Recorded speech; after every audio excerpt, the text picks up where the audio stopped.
قل من كان عدوا لجبريل فإنه نزله على قلبك بإذن الله مصدقا لما بين يديه وهدى وبشرى للمؤمنين.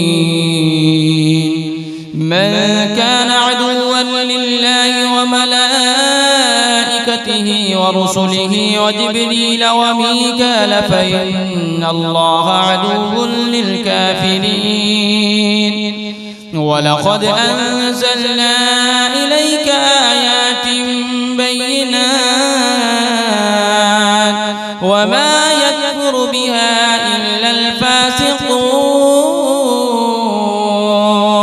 أوكلما عاهدوا عهدا نبذه فريق منهم بل أكثرهم لا يؤمنون.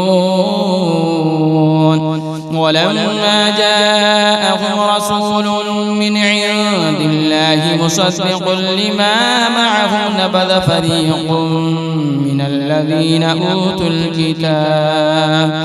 كتاب الله وراء ظهورهم كأنهم لا يعلمون. واتبعوا ما تتلو الشياطين على ملك سليمان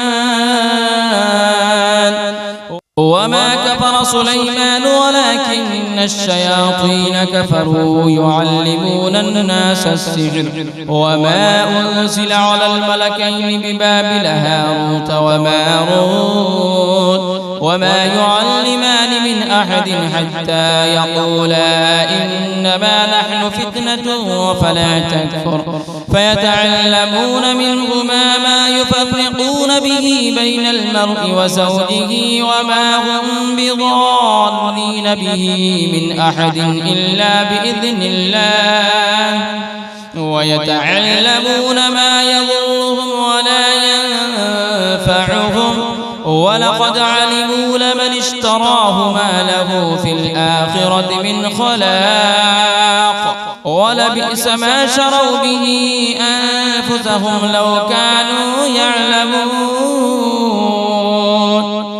ولو أنهم آمنوا واتقوا لمثوبة من عند الله خير لو كانوا يعلمون.